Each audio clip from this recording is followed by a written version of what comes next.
విశాఖపట్నం జిల్లాలోని గాజువాకలో ప్రజల ఆరోగ్యాన్ని దృష్టిలో పెట్టుకొని శ్రమిస్తున్న మున్సిపల్ కార్మికుల పట్ల కూటమి ప్రభుత్వం చేపడుతున్నటువంటి చర్యలు అన్యాయమని సిఐటియు నాయకులు విమర్శించారు. మున్సిపల్ కార్మికుల ఆప్కో ద్వారా జీతాలు పొందుతుంటే కూటమి ప్రభుత్వం కార్మికుల వ్యవస్థను ప్రైవేటు పరం చేస్తూ ప్రైవేటు వ్యక్తులకు కాంట్రాక్టులను ఇవ్వడం అన్యాయమని అన్నారు. మున్సిపల్ కార్మికులకు సబ్బులు, ఆయిల్, చీపుర్లు కూడా ఇవ్వడం లేదని, సొంతంగా చీపుర్లు కొనుగోలు చేసుకుని వీధులను, రోడ్లను శుభ్రపరుస్తున్నారని ఆవేదన వ్యక్తం చేశారు.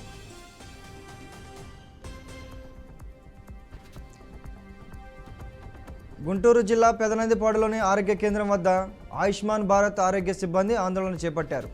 ఆయుష్మాన్ భారత్ ఆరోగ్య సిబ్బందిని వెంటనే పర్మనెంట్ చేయాలని, పెండింగ్ ఇన్సెంటివ్ విడుదల చేయాలని డిమాండ్ చేశారు. గత 6 ఏళ్లుగా జీతభత్యాలు రూపాయి కూడా పెంచలేదని ఆరోపించారు. కేంద్ర రాష్ట్ర ప్రభుత్వాలు వెంటనే స్పందించి తమ డిమాండ్స్ను నెరవేర్చాలని జిల్లా ప్రెసిడెంట్ ప్రవళిక తెలిపారు. పశ్చిమ గోదావరి జిల్లా మొగల్తూరు మండల పరిషత్ కార్యాలయంలో మండల స్థాయి అధికారుల సమావేశం నిర్వహించారు.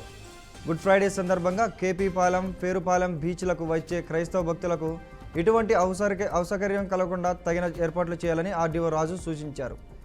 అంతర్జిల్లాలతో పాటు రాష్ట్రంలో అనేక ప్రాంతాల నుండి క్రైస్తవ విశ్వాసులు లక్షలాదిగా తరలివస్తారని, వారికి ఎటువంటి అసౌకర్యం కలగకుండా ప్రభుత్వ యంత్రాంగం పనిచేయాలని ఆర్డీఓ తెలిపారు.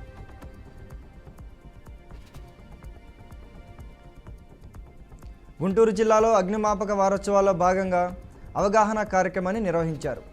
అగ్నిమాపక వారోత్సవాలకు సంబంధించిన పోస్టర్లను ఐజీ ప్రతాప్ రెడ్డి ఆవిష్కరించారు. ఈ నెల 14 నుంచి 20వ తేదీ వరకు అగ్నిమాపక వారోత్సవాలు జరగనున్నట్లు ఫైర్ ఆఫీసర్ సుబ్బరాజు తెలిపారు. అగ్ని ప్రమాదాల పట్ల అప్రమత్తంగా ఉండాలని, ఏదైనా అగ్ని ప్రమాదం జరిగితే 101కు హెల్ప్లైన్కు కాల్ చేయాలని తెలిపారు. వివిధ అగ్ని ప్రమాదాలపై మంటలు ఆర్పే పద్ధతులను ప్రజలకు డెమో ద్వారా తెలియజేశారు.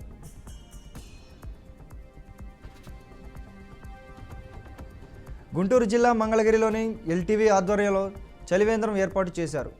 అంబేద్కర్ సెంటర్ వద్ద ఏర్పాటు చేసిన చలివేంద్రాన్ని చైర్మన్ అబద్దయ్య ప్రారంభించారు. నిత్యం రద్దీగా ఉండే ఈ ప్రాంతంలో బాటసారుల దాహార్తిని తీర్చేందుకు చలివేంద్రం ఏర్పాటు చేయడం మంచి పరిణామని అన్నారు. చలివేంద్రంతో పాటు మజ్జిగ పంపిణీ చేయడం ఆనందంగా ఉందని ఎల్జీవీ సౌజన్యను అబద్దయ్య అభినందించారు. ఖమ్మం జిల్లా కల్లూరులోని అంగన్వాడీ కేంద్రంలో పశుపోషణ కార్యక్రమాన్ని ఘనంగా నిర్వహించారు.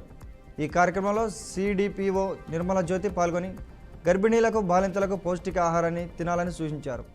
అంగన్వాడీ కేంద్రంలో ఇచ్చే ఆరోగ్య లక్ష్మి భోజనం క్రమం తప్పకుండా తల్లులు, పిల్లలు తీసుకోవాలని అన్నారు. బాల్య వివాహాలు జరగకుండా చూడాలని హెచ్చరించారు. రంగారెడ్డి జిల్లా నార్సింగ్ పోలీస్ స్టేషన్ పరిధిలోని కోకాపేట వద్ద రోడ్డు ప్రమాదం చోటు చేసుకుంది. పాదాచారుడు రోడ్డు క్రాస్ చేస్తుండగా కారు ఢీకొట్టడంతో అక్కడికక్కడే మృతి చెందినట్లు స్థానికులు తెలిపారు. స్థానికుల సమాచారం మేరకు పోలీసులు సంఘటనా స్థలానికి చేరుకొని కేసు నమోదు చేసుకుని దర్యాప్తు చేపట్టారు. పెద్దపల్లి జిల్లా గోదావరిఖని చౌరస్తాలో కాంగ్రెస్ పార్టీ నాయకులు నిరసన కార్యక్రమం చేపట్టారు. బీజేపీ డౌన్ డౌన్ అంటూ మోడీ హటావో, దేశీ బచావో అని నినాదాలు చేశారు. నేషనల్ హెరాల్డ్ కేసులో సోనియా గాంధీ, రాహుల్ గాంధీని A1గా చేర్చుతూ బీజేపీ ప్రభుత్వం అక్రమ కేసులు బనాయించి ఇబ్బంది పెట్టాలని చూస్తుందని ఆరోపించారు. బీజేపీ ప్రభుత్వం అక్రమంగా తమ నాయకులపై బనాయించిన కేసులను కొట్టివేయాలని డిమాండ్ చేశారు. మహబూబాద్ జిల్లా కేంద్రంలోని మదర్ తెరిసా సెంటర్లో కాంగ్రెస్ పార్టీ శ్రేణులు రాస్తారోకో చేపట్టారు. ఈడీ వెంటనే కేసులను ఉపసంహరించాలంటూ కేంద్రానికి వ్యతిరేకంగా నినాదాలు చేశారు. అధికారంలో ఉన్న బీజేపీ పార్టీ తనకు వ్యతిరేకంగా ఉన్న వారందరినీ ఈడీ, సిబిఐల పేరుతో వేధిస్తోందన్నారు. బీజేపీ ప్రభుత్వం వెంటనే కేసులను ఉపసంహరించుకోవాలని, లేని పక్షంలో దేశవ్యాప్తంగా ఆందోళనను ఉధృతం చేస్తామని హెచ్చరించారు.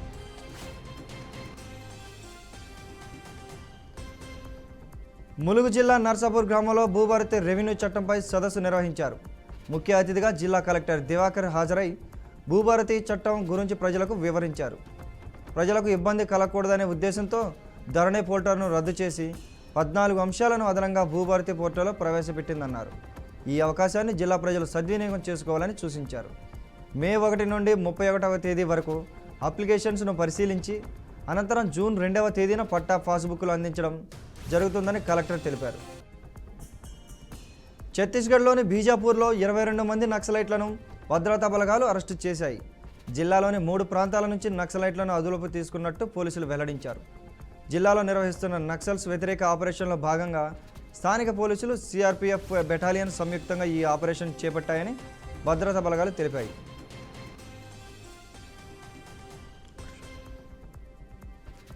గ్రూప్ 1 నియామకాలపై తెలంగాణ హైకోర్టు కీలక ఆదేశాలు జారీ చేసింది.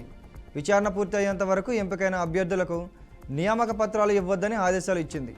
అయితే ఎంపికైన అభ్యర్థుల సర్టిఫికెట్ల వెరిఫికేషన్ కొనసాగించాలని స్పష్టం చేసింది. తెలంగాణ ప్రభుత్వం ఇటీవల నిర్వహించిన గ్రూప్ 1 పరీక్షలో అవకతవకలు భారీగా జరిగాయంటూ దాదాపు 20 పిటిషన్లు హైకోర్టులో దాఖలయ్యాయి. ఈ పిటిషన్లపై విచారించిన హైకోర్టు ఎంపికైన అభ్యర్థులకు విచారణ పూర్తయ్యేంత వరకు నియామక పత్రాలు ఇవ్వొద్దని ఆదేశాలు జారీ చేసింది. దీంతో గ్రూప్ 1 ఉద్యోగాలకు తాత్కాలిక బ్రేక్ పడినట్లయింది. అమెరికాలో మరోసారి కాల్పుల మోత మోగింది. ఫ్లోరిడా స్టేట్ యూనివర్సిటీలోని ఓ సాయుధుడు కాల్పులకు తెగబడ్డాడు. ఈ ఘటనలో పలువురు గాయపడ్డారు. పోలీసులు దుండగుడిని అదుపులోకి తీసుకున్నట్లు చెప్పారు. మొత్తం 6గురు గాయపడ్డారని అక్కడ మీడియా వర్గాలు తెలిపాయి. వారిలో ఒకరి పరిస్థితి విషమంగా ఉందన్నారు. సురక్షిత ప్రాంతాల్లో విద్యార్థులు స్టాఫ్ను తలదాచుకోవాలని సూచించారు. జపాన్లో సీఎం రేవంత్ టూర్ కొనసాగుతుంది. ఇవాళ టోక్యోలోని గాంధీ విగ్రహానికి పుష్పాంజలి ఘటించనున్నారు. టోక్యోలో మారుబేని కంపెనీ ప్రతినిధులు ముఖ్యమంత్రి రేవంత్ రెడ్డితో భేటీ అయ్యారు. మారుబేని కంపెనీ తెలంగాణలో పెట్టుబడులు పెట్టేందుకు ముందుకొచ్చిందన్నారు. హైదరాబాద్ ఫ్యూచర్ సిటీలో నెక్స్ట్ జనరేషన్ ఇండస్ట్రియల్ పార్కు ఏర్పాటుకు చేసేందుకు మారుబేని కంపెనీ సంసిద్ధం వ్యక్తం చేసిందని తెలిపారు. దశల వారీగా ఫ్యూచర్ సిటీలో 600 ఎకరాల్లో ప్రపంచ స్థాయి నెక్స్ట్ జనరేషన్ ఇండస్ట్రియల్ పార్కును అభివృద్ధి చేస్తామని తెలిపింది. ఇందుకు సంబంధించిన లెటర్ ఆఫ్ ఇంటెంట్పై ముఖ్యమంత్రి సమక్షంలో ప్రభుత్వ అధికారులు, కంపెనీ ప్రతినిధులు సంతకాలు చేశారు. చైనాతో మంచి ఒప్పందం కుదుర్చుకోబోతున్నామని అమెరికా అధ్యక్షుడు డొనాల్డ్ ట్రంప్ తెలిపారు. వాషింగ్టన్లో గురువారం ఇటలీ ప్రధాని జార్జియా మెలనీతో సమావేశం నిర్వహించారు. తమతో ఎవరూ పోటీ పడలేరని, చైనాను త్వరలోనే మంచి అగ్రిమెంట్ పొందబోతున్నామని స్పష్టం చేశారు. అమెరికాతో సమావేశానికి చైనా సిద్ధంగా ఉందన్నారు. మెక్సికో అధ్యక్షుడితో భేటీలో సానుకూల చర్చలు జరిపానని, అలాగే జపాన్ వ్యాపార ప్రతినిధులను కూడా కలిశారని గుర్తు చేశారు.